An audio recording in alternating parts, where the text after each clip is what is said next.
제6번 보겠습니다. 현대 조직이론의 설명으로서 옳지 않은 것은 이렇게 나왔는데 1번 거래비용이론은 탐색, 거래, 그 다음에 감세비용 등을 포함하는 거래비용의 절감을 위해서 외부화 전략뿐만 아니라 내부화 전략도 가능하다. 그러니까 계산해가지고 외부를 통해 거래하는 것이 비용이 적다. 그러면 외부화 전략을 꾀하고 아니다. 외부를 통해서 거래하는 것보다는 내부를 통해서 거래하고 조정한다면 그게 더 비용이 적게 들어간다면 그런 방식을 취해서 이제 이 거래를 하고 조정하는 이런 방식도 취할 수 있는 거죠. 그러니까 그 비용이 적게 들어가는 방식에 따라 외부화 전략도 꾀할 수 있는 거고 내부화 전략도 꾀할 수 있는 것이다. 이렇게 보는 겁니다. 각각. 2번 조직군 생태론은 조직군을 분석 단위로 하며 개별 조직은 외부 환경의 선택에 좌우되는 수동적인 존재로 보고 있다. 조직군을 분석 단위로 하면서 개별 조직은 외부 환경의 선택에 좌우되는 수동적인 존재다. 여러분들 이 조직군 생태론은요. 조직군이 있고 그 조직군에 영향을 미치는 환경이 절대적이에요. 아셨어요? 환경이 절대적이다. 조직군을 분석 단위로 하면서 개별 조직은 외부 환경의 선택에서 좌우되는 수동적인 존재에 해당한다. 이렇게 볼 수 있습니다. 환경이 절대적이니까. 그 다음에 3번 구조적 상황론은 조직 구조를 상황 요인으로 강조하면서 이러한 상황에 적합한 조직의 기술과 전략 등을 처방한다. 여러분들 상황 요인 아까 설명했듯이 뭐뭐 나옵니까? 상황 요인에 해당되는 것은 규모, 기술, 환경 이런 것들이 상황 요인이잖아. 조직 구조에 영향을 미치는 규모, 기술, 환경 이런 부분들이 상황 요인이잖아요. 조직 구조를 상황 요인으로 강조하면서 틀린 표현이잖아. 상황 요인의 대표적인 것은 이제 환경적인 요인이랄지 또는 기술의 측면이랄지 또는 조직 규모가 크냐 작냐 이런 부분들이 여기서 말하는 상황적인 요인들이에요. 이러한 상황에 적합한 조직의 기술, 전략 등을 처방한다. 그러니까 구조적 상황론은 그래요. 조직이 처해 있는 상황에 따라서 적합한 조직 구조는 달라진다. 이렇게 보는 거예요. 조직이 처해 있는 상황에 따라서 적합한 조직 구조는 달라진다. 이렇게 보는 시각이야. 4번 제도적 동형화로는 조직의 장이 생성되어서 구조화되면 내부 조직만이 아니라 새로 진입하려는 조직들도 유사해지는 경향을 나타내는 것이다. 제도적 동형화론. 이거 어디서 나오냐면 사회학적 신제도주의에서 나오게 됩니다. 제도적 동형화론 이 내용은 사회학적 신제도주의의 핵심 키워드가 뭐뭐 있다고 그랬어? 사회적 정당성하고 동형화. 오케이? 사회적 정당성을 획득한단 말이에요. 제도는. 그리고 이게 사회로 확산되어 가는 과정이 동형화의 과정이에요. 오케이? 그 내용을 전제로 하는 것이 제도적 동형화 이론 이렇게 표현할 수 있습니다. 조직의 장이 생성되어 구조화되면 내부 조직만이 아니라 새로 진입하려는 조직들도 유사해지는 경향을 나타낸다. 이렇게 표현할 수 있다는 거지. 6번에서는 옳지 않은 것은 3번이 틀렸어요. 여러분들 구조경, 전자공 기억나십니까? 결정론에 해당되는 게 구조경. 그 다음에 임의론에 해당되는 것으로 전자공. 이렇게. 구분해야죠. 이 개별 조직하고 조직군의 특징하고. 그렇잖아. 구가 개별 조직이고, 그 다음에 조경. 이것은 조직군에 해당되는 것이고, 전자는 개별 조직에 해당되고, 공은 조직군에 해당되는 것이고, 이렇게 구분해서. 6번은 3번이 틀렸어요. 7번. 정책평가의 종류에 대한 설명에서 옳지 않은 거 이렇게 나왔는데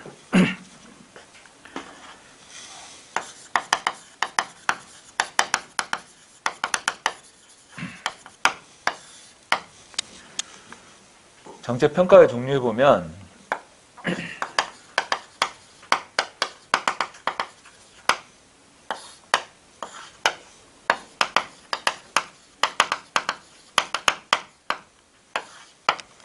정책 집행 과정에서 요즘은 평가가 있어요. 이걸 뭐라고 표현하냐면 형성평가라고 표현합니다. 정책 집행 과정에서 이루어지는 평가예요. 형성평가. 프로그램 모니터링이라고 표현한다. 프로그램 모니터링. 오케이? 형성평가. 그러니까 프로그램을 모니터링을 하면서 문제점이 있으면 어때요? 그때그때 시정을 해나가는 것을 말하는 거야. 응? 형성평가. 그 다음에 이제 정책 평가, 본격적으로 이제 정책이 평가되는 과정에서 이루어지는 것은 대표적인 것이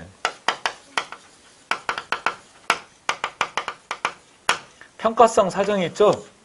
평가성 사정을 뭐라고 한다? 예비평가라고 얘기했잖아. 응? 그래서 평가의 시기, 주체, 범위 이런 걸 정하는 것이 여기서 말하는 평가성 사정에 관한 것이다.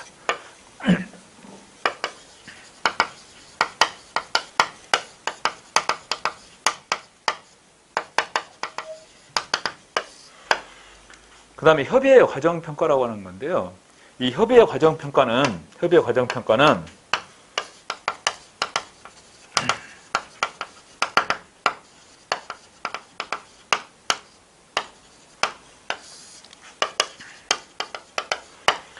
정책 효과의 인과경로를 발견하고자 하는 것이다. 그러니까 어떤 경로에 의해서 정책 효과가 나타나는가 이걸 파악하고자 하는 것이 협의의 과정평가 이렇게 얘기하는 겁니다.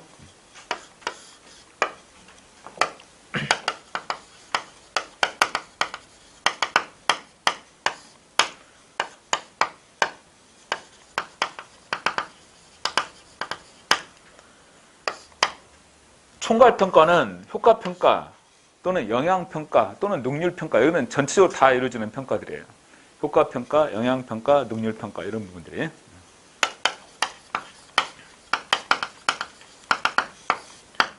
그 다음에 이제 제3의 기관에서 평가는 메타평가 이렇게 구분해서 자 1번 볼까요?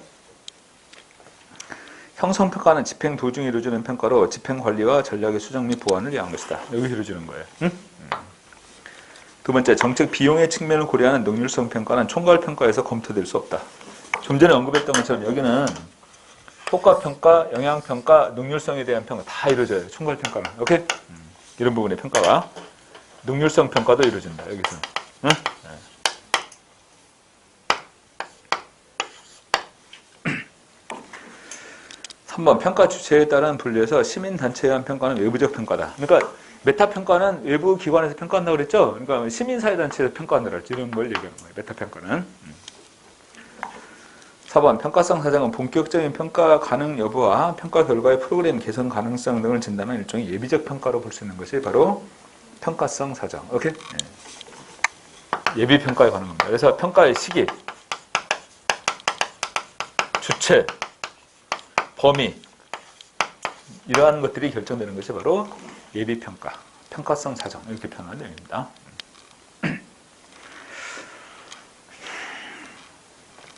7번에서는 2번이 틀렸다. 자, 8번 볼까요?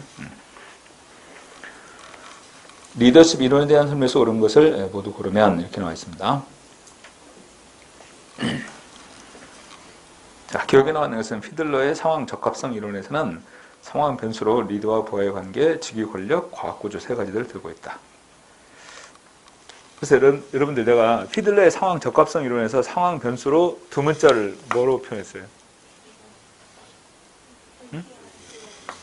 PRS 기억나십니까? 이건 직위 권력이에요. 파워. R은 relations, 상사와 부하의 관계.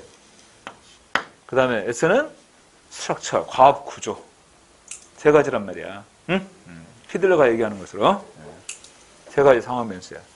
그런데 이러한 상황 변수가 리더에게 유리하지도 않고 불리하지도 않은 중간인 경우 어떤 리더십이 효과적이다? 관계 지향의 리더십이 효과적이다. 응? 이게 릴레이션스의 내용이잖아요. 그죠? 관계 지향의 리더십이 효과적이다. 이렇게 기억하라고 그랬어. 응? 유리하지도 불리하지도 않은 중간인 경우 관계 지향의 리더십이.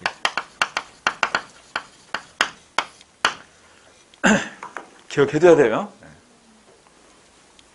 그럼 기억은 OX. 맞죠? 상황 변수로 리더와 부하의 관계. 이게 리더와 부하의 관계예요. 그 다음에 직위 권력은 파워에 해당하는 거고. 그 다음에 과학 구조는 structure. 세 가지. 니은 허쉬와 브레인차일드. 여러분들 허쉬 그러면 뭐 기억해? 초콜릿. 허쉬 초콜릿 기억하라고 했어요. 굉장히 성숙돼 있잖아요. 그죠? 그래서 그 변수로서 부하의 성숙도. 오케이?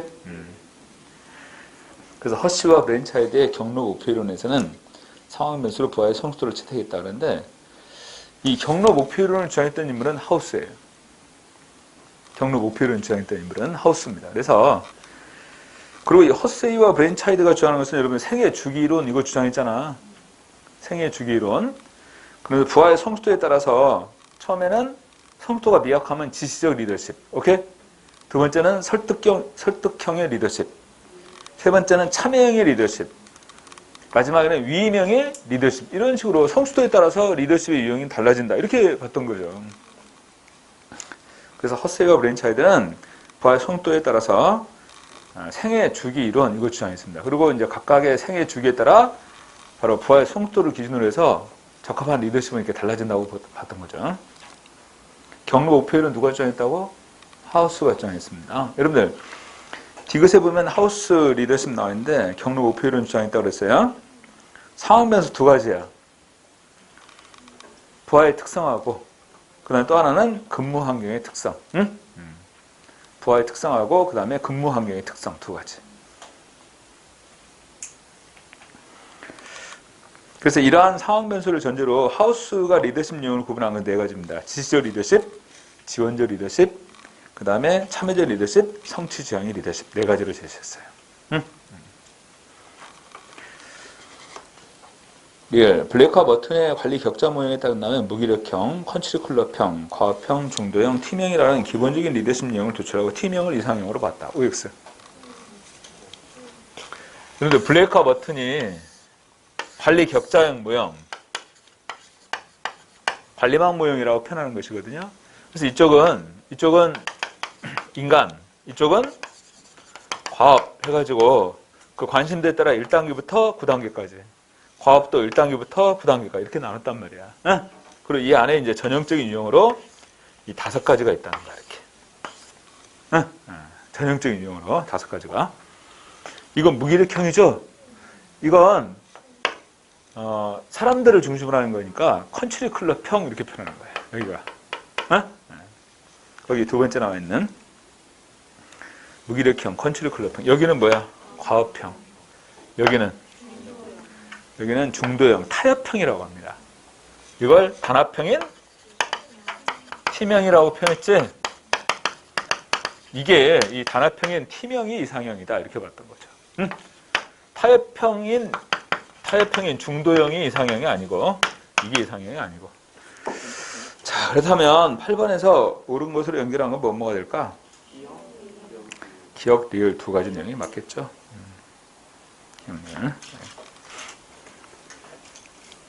이렇게 문제 나오면 헷갈릴 수 있으니까 정리를 좀 잘 해두세요. 기억의 질문이 이렇게도 나올 수 있겠지. 피들러의 상황 적합이론에서 이러한 상황 변수들이 리더에게 유리하거나 불리한 경우 인간관계 지향의 리더십이 효과적이라고 주장했다. 이런 식으로 질문이 나올 수 있어요.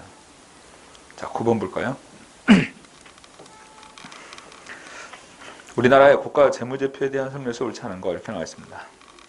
1번 재무제표는 국가 결산 보고서에 포함돼서 국회에 제출하도록 하고 있다. 두 번째 국가회계법에 따르면 재무제표는 재정상태표, 재정운영표, 순자산 변동표로 구성이 된다. 재정상태표는 일정 시점에 재정상태를 나타내 주는 거죠.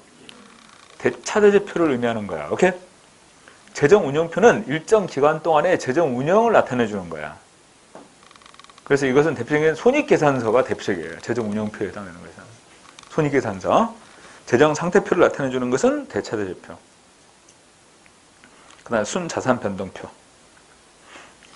3번 재정상태표는 재정상태표일 현재 국가의 재정상태를 보여주는 것을 의미하고 있다. 오케이? 여기서는 그러니까 특정 시점에 재정상태를 보여주는 것이다. 이렇게 볼 수 있습니다. 여기에는 여러분들 부채나 자산 규모도 같이 포함되어 나와 있어요. 부채나 자산 규모도. 그러니까 이 기업 또는 국가에서 자산의 건전성이 어떤 거 이런 거 파악할 수 있죠. 4번 재정상태표는 현금주의 단식보기가 재정운용표는 발생지 복식보기가 각각 적용된다는데 전체 다 재정상태표, 재정운용표, 순자산변동표 전부 다 발생지 복식보기가 적용되고 있습니다. 전부 다. 그래서 우리나라의 재무제표 세 가지 재정상태표, 재정운영표, 순자산변동표. 오케이? 이 세 가지예요. 자, 9번은 4번이 되겠습니다. 자, 10번 볼까요?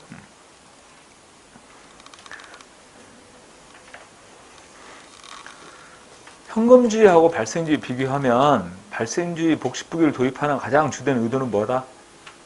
성과 파악이 용이하기 때문이다. 이렇게 얘기했단 말이야. 성과 파악이 용이하니까.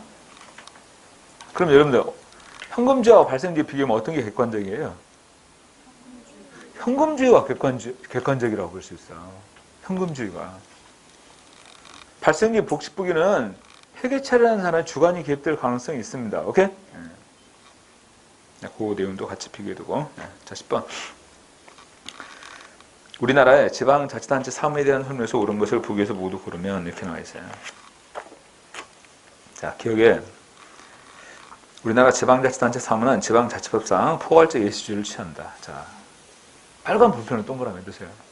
지방자치법이 규정하고 있는 표현입니다. 포괄적 예시주의. 포괄적 예시주의.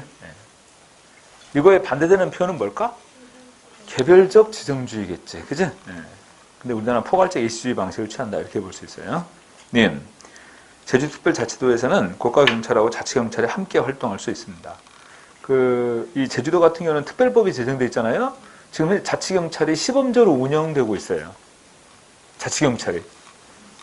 전에 한번 이제 TV에 나오는 거 보니까 국가경찰하고 자치경찰 주로 이제 수사 이런 부분은 이제 뭐 범죄와 연관되는 거 이런 수사 이런 부분은 국가경찰이 주로 하고 자치경찰은 이제 교통 통제 같은 거 있잖아요. 그죠?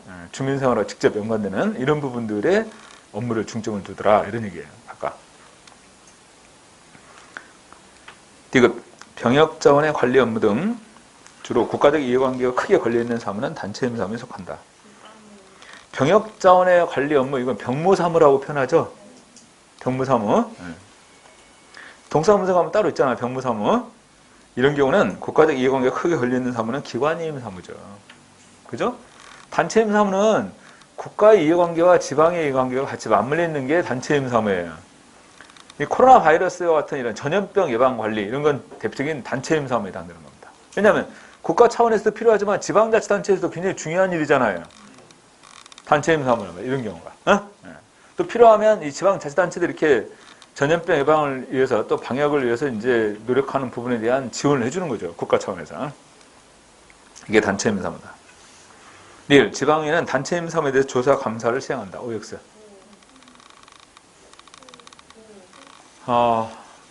고유 사무인 자치 사무와 단체임 사무도 지방의 이해관계가 방금 얘기했듯이 포함되어 있잖아. 단체임 사무는 국가 이해관계와 지방 이해관계를 같이 하고 있으니까 지방 이해관계가 포함되어 있단 말이에요. 그래서 이 자치 사무나 단체임 사무는 전부 지방의회에서 조사 감사 다 시행할 수 있습니다. 그리고 자치 사무와 단체임 사무는 조례로 제정할 수 있죠. 기관 이임 사무는 국가와 지방자치단체 사이의 행정적 책임의 소재를 명확하게 해준다. 이러한 이임 사무니까 이러한 기관 이임 사무 같은 경우는 국가와 지방자치단체 사이의 행정적 책임의 소재를 명확하게 해준다는데 그 책임의 소재가 불분명한 경우가 많아요. 예전에 호적사무라는 게 있었어요. 예전에 지금은 이제 호적사무 폐지했는데 이 호적에 대한 관리는 원래 법원에서 처리해야 될 사무거든요. 이걸 지방자치단체에 다 넘겨줬어요. 그러면 법원에서 뭐라고 판결을 했냐면 이제 이게 소송이 제기됐는데 호적사무는 지방자치단체 자치사무다 이렇게 판결을 내리는 거야. 법원에서. 그래야 이 사무처리 비용을 주지 않을 거 아니에요. 그래가지고 학자들이 굉장히 비판을 많이 했어요. 그 당시에. 왜 이 호적사무가 자치사무에 해당되느냐. 이건 기관이임 사무다. 사무처리 비용 법원이 다 이 사무처리 비용을 제공해야 된다. 논란이 한참 있었습니다. 근데 이제 이런 부분들에 있어서 행정적 책임의 소재가 불분명하다고 볼 수 있는 부분이죠. 이게 대표적인 사례예요. 자, 10번에서는 정답은 기업, 니은, 리을 이런 내용들입니다. 기업, 니은, 리을.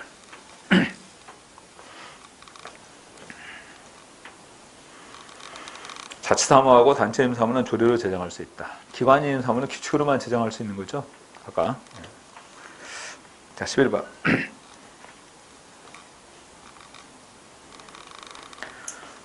우리나라 예산과정의 설명에서 옳지 않은 거. 1번 기획재정부는 매년 당해 연도부터 5회계년도 이상의 기간에 대한 재정운영 계획을 수립해서 회계년도 개시 120일 전까지 국회에 제출한다. 맞죠? 국가 재정운영 계획을 수립해서 회계년도 개시 120일 전까지 국회에 제출하도록 하고 있습니다.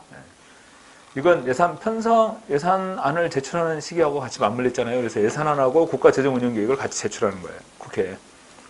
두 번째, 예산 편성 지침에는 중앙관세별 지출한도를 포함해서 통보할 수 있는 총액배분 자율편성 제도가 도입되어 있어서 기획재정부의 사업별 예산 통제 기능이 상실되었다. 여러분들, 이 예산안 편성 과정에서 중앙관세별 지출 한도를 포함해서 통보할 수 있는 총액배분 자율편성 제도가 도입되어 있죠. 근데 이 총액 내에서 각 부처 간에 이제 주요 사업들에 대해서 예산을 배정하고 집행하지 않습니까? 그런 과정에서 기획재정부하고 각 중앙행정기관은 협의를 거쳐요. 협의를 거쳐가지고 지출 한도 내에서 어떤 사업들을 주로 할 건가 이런 것들 다 협의해서 결정한다고. 그냥 일방적으로 뭐 중앙행정기관이 모든 걸 다 권한을 행사하고 그런 건 아니란 말이에요. 여전히 중앙예산기관인 기획재정부의 역할이 있는 거예요. 아셨어요? 그래서 협의해서 이런 걸 결정해 나가니까 지출 한도랄지 그 다음에 각 중앙행정기관의 주요 사업들의 범위랄지 이런 것들을 협의해서 결정해 나가기 때문에 지금 여기 표 나오는 것처럼 기획재정부의 사업별 예산 통제 기능이 상실되었다. 이런 표현은 적절한 표현이 아닙니다. 아셨어요? 뭐 지출 한도인 총액만 딱 결정하고 중앙행정기관이 알아서 한다. 그건 아니란 말이야. 그런 중앙예산기관으로서의 역할이라는 것이 극히 한정되어 있을 거 아니에요. 좀 전에 얘기했던 것처럼 이 기획재정부하고 중앙행정기관 간의 긴밀한 협의 과정을 통해서 지출 한도만이 아니라 각 중앙행정기관의 주요 사업들에 대해서 이제 결정을 해나가는 거예요. 3번. 국회 본회의 중심이 아니라 국회 상임위원회와 예결위 중심으로 예산이 심의된다. OX. 맞죠? 그리고 기억해야 될 것이 상임위원회 예비심사, 예결위의 종합심사 순서가 그리고 본회의 상정에서 의결하는 거. 근데 우리나라는 위원회 중심의 예산심의죠? 그리고 순서가 얘기했던 것처럼 상임위원회 예비심사와 예결위의 종합심사 이런 순서예요. 4번 예산의 이용과 전용, 이체, 예비비, 해석비는 예산 집행의 신축성을 보장하기 위한 것이다. 맞죠? 자, 11번에서는 2번이 틀렸습니다.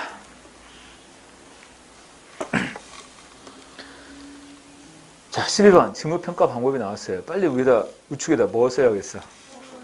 서분요점. 근데 서분요점이 말이 서분요점이지. 그렇다면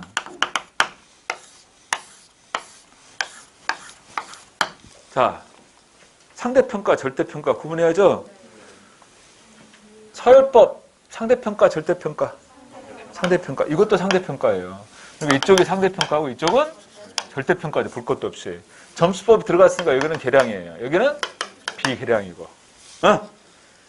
근데 이런 걸 혼동해버려가지고 틀린다면 말이 안 되지. 그럼 말이 안 되는 거야. 이런 걸 혼동한다는 것은. 확실히 암기를 해두셔야죠. 아니, 이건 암기가 암기지만, 이거 보면 알았어요. 서열법, 요소 비교법, 상대적이잖아. 이게 다. 그리고 점수법 들어가 있으니까 계량돼, 이거. 1번, 요소 비교법은 가장 늦게 고안된 객관적이고 정확한 방법이다. 여러분들 순서가 서열법, 분류법, 점수법, 요소 비교법 이렇게 발전되어 왔어요. 이렇게. 그래서 점수법의 한계를 보완하기 위해서 나온 것이 요소 비교법이에요.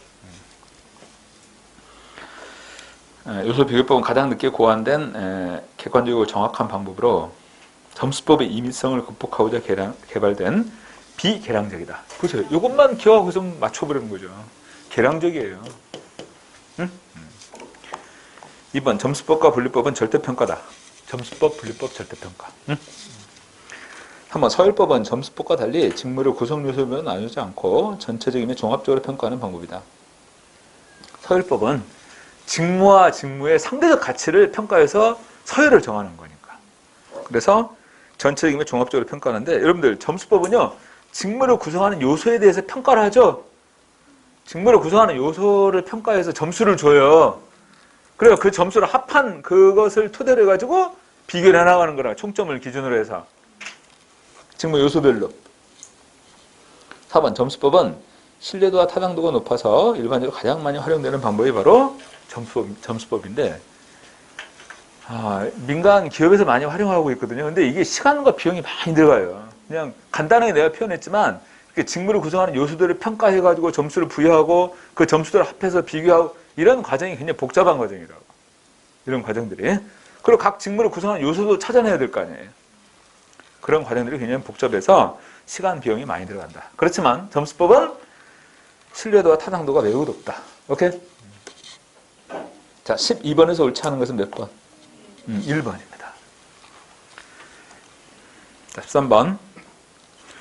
다음과 같은 내용을 모두 포괄하는 정책 변동의 유형은, 정책 변동 나오면 거의 정책의 승계하고 정책 유지 이 개념이 비교되는 거죠. 여기는 목표 변동이 없어요. 목표는 그대로 유지합니다. 근데 승계는 뭐라고 그랬어? 정책을 바꾸는 거야. 아셔서 정책 유지라고 하는 것은 그 정책 수단의 범위만 약간 조정하는 거예요. 그래서 예를 들어서 부동산 가격 안정을 위해서 그 과거에 뭐 국토교통부 장관이 이제 바뀌었다고 합시다. 근데 과거에 국토교통부 장관은 주로 대출을 규제하는, 그래서 뭐 갭투자 이런 걸 방지하고 이렇게 하는 방향으로 이제 부동산 정책을 시행했다면, 장관이 싹 바뀌니까 공급을 확대시키는 거예요. 그래서 신도시도 막 건설하고 아파트 공급을 확대시켜서 가격을 안정시키자, 이런 관점이란 말이야. 자, 어디에 해당돼요? 승계야. 그게 바로. 아셨어? 정책이 바뀌었잖아. 근데 유지는 이거란 말이야. 대출 규제를 하는데 50%만 대출을 해줬어요. 근데도 여기저기 계속 들썩거리고 막 대출을 많이 받고 부동산 투기가 이루어지고 이런단 말이야. 그러면 대출을 50% 해주던 것을 30%만 대출해 준단 말이에요. 범위를 축소시켜서. 이게 유지예요. 아셨어요? 여기서. 자, 그럼 박스에 보면 정책 수단의 기본 골격이 달라지지 않고 주로 정책 산출 부분이 변하며, 두 번째, 정책 대상 집단의 범위가 변동된다거나 정책의 수혜 수준이 달라지는 경우와 관련이 있다. 세 번째, 저소득층 자녀에 대한 교육비 보조를 바로 그 이위 계층의 자녀에게 확대하는 사례. 뭐예요 이거? 정책 유지란 말이야. 부분적인 이런 변동을 가져오는 거야. 정책 유지. 자, 14번. 인사인정의 주요 원리, 제도에 대한 흠에서 옳지 않은 거 이렇게 나와 있는데, 1번 직업군 문제는 절대 왕정 시기에 관료제에 연원을 두고 있고 장기 근무를 장려하며 공직을 전문 직업 분야로 인식하게 했다. 절대 왕정 시기에 관료제 근거를 두고 이 관료제에 그 관료제에 속해서 일을 하는 공무원들이 바로 직업 공무원이라는 거예요. 이들이. 응?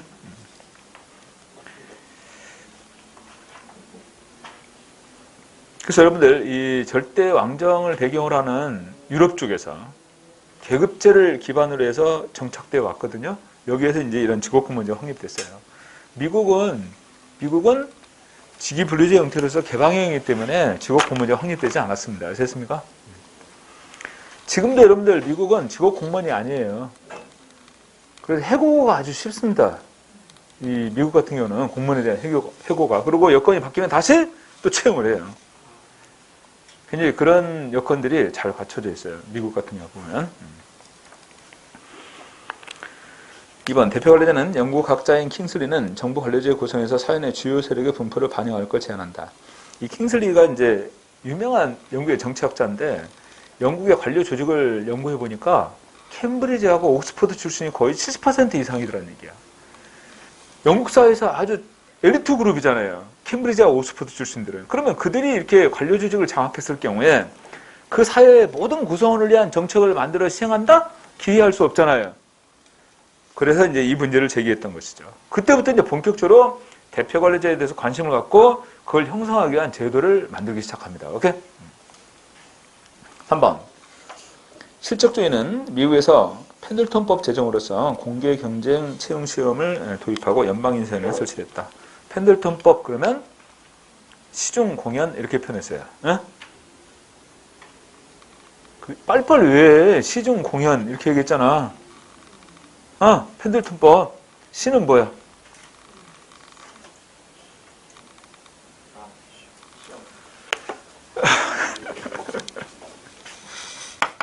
빨리빨리 여러분들 암기를 해야지. 자, 15제도 아셨어요? 시중 공연하면 시는 15제도야. 정치적 중립, 공개 경쟁 시험, 연방인사위원회. 오케이? 이렇게 빨리빨리 암기를 해가지고 정리를 해줘야죠. 지금도 이렇게 버벅거리고 있으면 문제 딱 나오면 머릿속에 탁탁 떠야 돼. 내가 차 타고 오면서 언뜻 이런 생각이 들더라고요. 여러분들은 가을에 그 밤나무 있잖아요. 밤나무에 그 밤이 열려가지고 이렇게 쫙 벌어져서 막 금방 떨어질 듯이 연글잖아. 바람만 차면 어떻게 됩니까? 후수수 떨어지듯이. 지금 현재 여러분이 그런 상태야 돼. 무슨 말이냐면 지금 막 이제 알고 있는 지식들을 막 이렇게 그런 식으로 다 연결해가지고 딱딱 갖춰야 된단 말이야. 시험에 나오면 바로바로 적용을 시켜야죠. 그런 느낌이 들더라고. 그러려면 이런 걸 확실히 암기를 해야죠. 그렇게 알바를 만들려면 그렇잖아.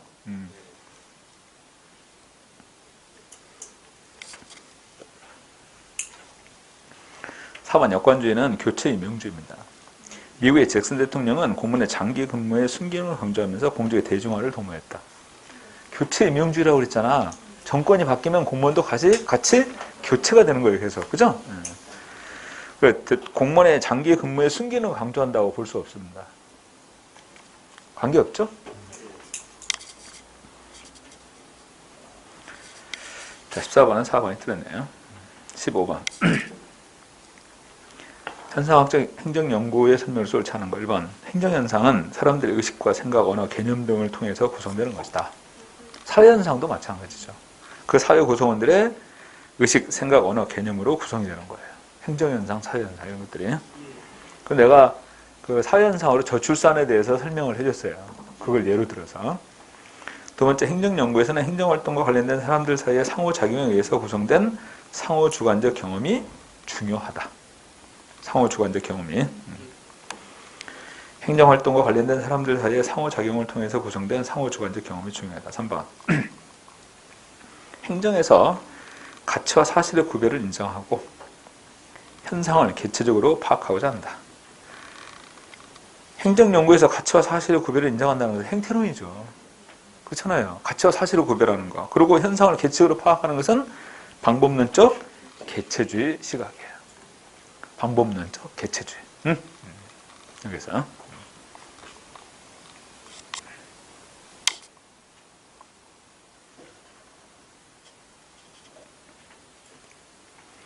4번. 기존의 관찰이나 믿음에 영향을 받지 않기 위해서 괄호 안에 묶어두기. 현상학적 판단 정지 이런 부분들이 중요하다. 15번에서 옳지 않은 것은 3번 내용입니다. 여기서 3번 내용이에요.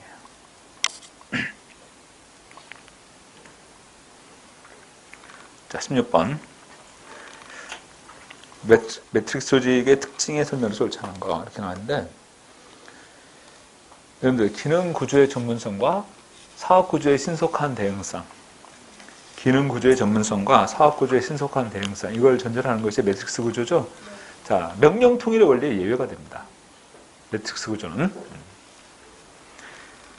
자, 그러면 매트릭스 조직의 특징의 설명에서 옳지 않은 거 1번. 조직 활동을 기능 부분으로 전문화하는 동시에 전문화된 부문들을 프로젝트로 통합하기 위한 장치다. 맞죠? 네. 2번. 정보화 시대에서 팀제가 규모 경제를 구현한 방식이라고 한다면 매트릭스 조직은 스피드 경제를 보장한 방식이다. 반대입니다. 팀과 같은 경우는 스피드 경제를 보장하는 방식으로 만들어진 조직이잖아요. 반면에 매트릭스 구조는 기능 구조, 사업 구조가 같이 맞물려 있기 때문에 규모 경제의 실현이에요. 3번. 기존 조직 구조 내 인력을 활용할 수 있기 때문에 인력 사용에서 경제성을 확보할 수 있다. 예를 들어 사업 구조가 만들어지는데 새로 외부에서 인력을 뽑을 필요가 없어요. 기존의 기능 구조 내에서 필요한 인력을 차출해서 구성하면 되잖아요. 그래서 기존 조직 구조 내에서 인력을 활용할 수 있기 때문에 인력 사용에서 경제성을 확보할 수 있다. 이렇게 표현합니다. 4번. 기능 부서하고 사업 부서 간에 할거주의가 존재할 경우에 원만하게 조정하기가 어려운 경우가 많다. 왜? 협력이 이루어지기가 어려우니까 이렇게 되면. 기능 구조하고 사업 구조 간에 할거주의가 존재할 경우. 또 헤게모니 싸움이 벌어진다 그러면 서로 갈등이 나타날 수도 있죠. 기능구조와 사업구조가. 그죠? 그래서 매트릭스 구조에서는요, 책임 한계가 모호합니다. 아시겠습니까? 이중구조로 되어 있으니까 책임 한계가 모호하다. 이렇게 표현할 수 있는 거예요. 자, 16번에서 옳지 않은 것은 정답이 몇 번? 2번입니다. 반대로 되어 있어요. 네. 자, 17번. 공짜율법의 내용을 써 옳지 않은 거. 1번. 공개 대상자는 그 이해관계인이 보유하고 있는 주식의 직무 관련성을 심사 결정하기 위해서 인사혁신처의 주식 백지신탁 심사위원을 두고 있다. 맞죠? 주식 백지신탁 심사위원은 인사혁신처 소속입니다. 근데 부동산 백지신탁은 실시하고 있지 않습니다. 두 번째, 한국은행과 공기업은 정부 공짜윤리위원회에 의해서 공직유관단체로 지정됩니다. 지정될 수 있고 지정되었어요. 그러니까 여기에 그 한국은행이랄지 공기업에 근무하는 고위직에 해당되는 사람들이 또 이 법의 적용을 받습니다. 아시겠습니까? 특히 주식 백지신탁제 적용 받아요. 왜냐하면 이 한국은행이랄지 이래서 금융공공부문 이런 데 근무하고 있는 그 고위직에 있는 사람들이 취득한 정보를 이용해서 주식 거래하고 이러면 안 되잖아요. 그래서 적용을 하고 있습니다. 3번 취업심사 대상자는 관할 공짜윤리위원회 승인을 받지 않고는 취업제한기관에 퇴직일로부터 3년간 취업할 수 없습니다. 그런데 공짜윤리위원회 승인을 받게 되면 취업할 수 있어요. 퇴직하고 바로. 4번 공무원의 가족이 외국 혹은 외국인으로부터 받은 선물은 신고 절차를 거친 후 지체 없이 당사자에게 반환하는 게 아니라 신고하고 국고로 귀속시키게 됩니다. 당사자에게 반환하면 얼마나 기분 나쁘겠어. 선물 줬는데.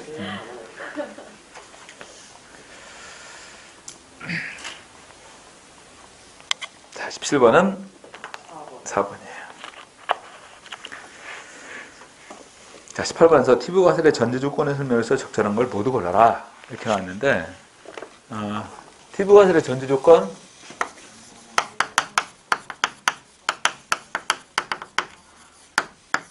이렇게 표현했어. 완자고 다 제외. 완전한 정보, 자유로운 이동 보장.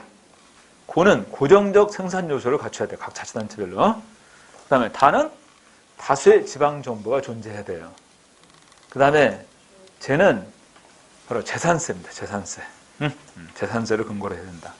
그 다음에 외는 외부 효과가 나타나면 안 되고 외부 효과 연관해서 규모 경제가 나타나면 안 됩니다. 자, 기억. 모든 지방 정부의 공공재와 그 다음에 조세에 대한 정보가 공개돼서 주민이 그 내용을 알 수 있어야 한다. 맞죠? 니은 공급되는 공공서비스가 지방 정부 간의 파급 효과 및 외부 효과를 발생시킨다. 이런 외부 효과가 발생한다. 그러면 굳이 다른 데로 이동할 필요가 없잖아요. 그리고 모든 지방정부의 공공서비스 공급은 광역적 차원에서 효율적으로 이루어져야 된다. 광역행정도 이루어지면 안 됩니다.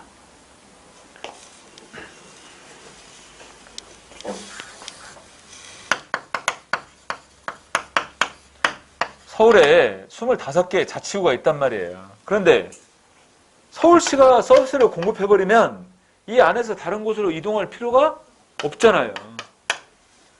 TV 과세로 성립될 수가 없어. 그렇게 되면. 아셨어요? 그래서 모든 지방 정부의 공공서비스 공급은 광역적 차원에서 효율적으로 이루어져야 된다. 이것도 적절하지 않습니다. 니은하고 디귿은 틀려요. 외부 효과 발생하면 안 되고 광역 행정이 이루어지면 안 된다. 니을. 모든 시민은 지역 내에서 재산에 의한 배당 수익에 의해서 의존해서 생계를 유지한다. 그러면 여러분들 재산에 의한 배당 수익에 의존해서 특히 아까 얘기했던 재산세 이런 것들이 중요한 요건이 되는 것이죠. 그죠? 이런 내용을 토대로 해서 생계가 유지된다. 그러면 비슷한 수준의 사람들이 모여 살게 돼요. 이렇게 되면. 자, 기억하고 리을이 맞습니다. 19번. 우리나라 공공부문의 빅데이터 정책에 대한 설명에서 옳지 않은 거 이렇게 나와 있어요. 빅데이터의 3대 특징은 크기, 다양성, 빠른 생성 속도입니다. 크기와 다양성, 빠른 생성 속도 이 세 가지가 빅데이터의 세 가지 요소예요. 1번 과거에 국가정보화전략위원회에서는 공공부문의 빅데이터 활용 시나리오를 제시했다. 두 번째, 빅데이터 유통 활성화를 위해서는 데이터의 보안, 암호화, 비식별화 등 개인정보 보호를 위한 기술 개발이 중요하다. 3번 우리나라는 현재 빅데이터 활성화를 목표로 한 기본법이 시행되고 있지만 아직 지방자치단체 조례는 제정되지 않았다. 지금 지방자치단체도 이 빅데이터 활용 적극적으로 하고 있습니다. 조례로 다 제정되어 있죠. 여러분들 버스 타고 내릴 때 카드 체크하라고 하죠. 그게 바로 개개인들이 어디를 거쳐 어디로 이동했는가를 확보하기 위한 데이터를 구축하기 위한 거예요. 그래서 예를 들어서 5년이면 5년 이렇게 해가지고 그 사람들의 데이터를 전부 다 확보하면 그게 빅데이터가 되는 거 아니에요? 그래서 많이 점점 연결해가지고 많이 이동한 지역을 중심으로 해서 노선을 새로 정하고 교정하고 이렇게 할 수 있는 거 아니겠어요? 이런 부분들이 바로 빅데이터 활용인 거죠. 새로 신도시를 건설했는데 확인해 보니까 한 3년 정도 빅데이터를 구축해 보니까 이동이 많단 말이에요. 그러면 새로운 노선 조정하고 이렇게 해야겠죠. 지방자치단체 전부 다 조례로 제정되어 있습니다. 이게 아파트 공급 같은 것도 이 빅데이터를 활용한다고 그래요. 그래서 이제 아파트 허가를 내주잖아요. 이제 청주시 같은 경우, 예를 들어서 청주시 같은 경우, 그래서 이제 새로 결혼한 신혼부부들, 그 다음에 또 이제 최근에 몇 년 동안의 데이터를 쭉 확인해 보니까 수요 공급에 불일치가 나타나서 공급이 많았다는 얘기예요. 그러다 보니까 가격 조정이 이루어지고, 그러면 그런 상황에서 이제 청주시 입장에서 볼 때는 되도록이면 허가를 좀 적게 내줘야겠죠. 왜냐하면 공급이 계속 넘치고 그러니까 그런 부분에도 다 이게 활용된답니다. 전체적으로. 4번 반정형화된 데이터나 비정형 데이터에 이르기까지 활용하는 데이터의 수준이나 폭이 확대되고 있다. 오케이. 자, 19번은 3번이 거리가 있어요. 자, 20번. 자, 예산제도의 설명에서 옳지 않은 것. 개인예산제도는 중장기 전략계획에 따라서 일관성 있게 예산이 뒷받침되는 전략예산체계를 지향한다. 중장기 전략계획에 따라서 일관성 있게 예산이 뒷받침되는 전략예산체계를 지향한다. 두 번째, 품목별 예산제도는 회계책임을 명확히 할 수 없기 때문에 예산의 유용이나 남용을 방지할 수 없다. OX. 틀렸죠? 품목별 예산은요, 회계책임이 명확해요. 세부적인 품목 중심으로 구분하고 있기 때문에. 그럼 회계책임이 명확하기 때문에 예산의 유용, 남용 이런 것도 방지할 수 있잖아. 통제가 효과적이란 말이야. 근데 이러한 품목별 예산제도는 예산을 어느 부분에 얼만큼 투입한다는 것만 나와 있지 그 투입에 따른 결과나 성과는 파악이 안 된다. 그 말이죠. 품목별 예산은 예산 투입에 따른 성과나 결과는 파악할 수 없어요. 그래서 나온 것이 성과주 예산이에요. 3번 연기준 예산제도는 미국 카터 행정부에 채택되었던 것으로 전년도 예산의 답습이 아니라 백지 상태에서 현행 사업을 재검토하는 겁니다. 그러니까 지금 하고 있는 기존의 사업이나 아니면 신규 사업 막론하고 전체적으로 다 제로 베이스에서 평가하는 거죠. 제로 베이스를 적용해서 철저히 우선순위에 따라 예산을 배정하는 겁니다. 4번 성과주 예산제도는 예산을 사업별로 편성함으로써 사업성의 최종 산출물을 강조한다. 여러분들 이 성과주 예산제도는 예산을 사업별로 편성을 했죠. 사업별 또 세부 사업별 이렇게 나누잖아요. 그리고 사업 수행의 최종 산출물을 강조합니다. 도로 500km, 철도 300km, 뭐 항만은 13소 이런 식으로 구분했잖아.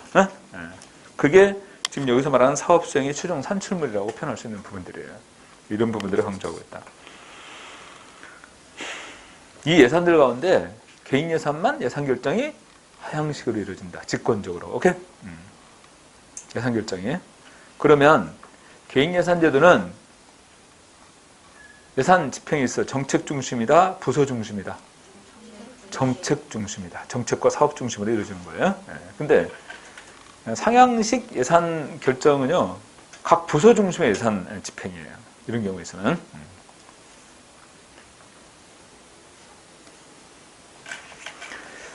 개인 예산하고 연기준 예산도 간단하게 좀 구분해 둘 필요가 있습니다. 오케이? 개인 예산하고 연기준 예산. 개인 예산은 개방체제고 연기준 예산은 폐쇄체제예요. 개인 예산은 중장기적 관점을 전제로 하고 있지만 연기준 예산은 1년 기준입니다. 단년도죠. 그죠? 매년 연기준 예산을 편성하게 되는 거니까. 그 다음에 개인 예산은 최후 관리층의 관리 도구가 되지만 연기준 예산은 중간 관리층의 관리 도구가 됩니다. 아까. 그리고 하향식이고 상향식이고 이런 차이들이 있어요. 자, 20번은 정답이 2번이다. 20번, 2번 틀렸습니다. 잠깐 쉬었다가 12번으로, 12회 여기로 들어가 있습니다.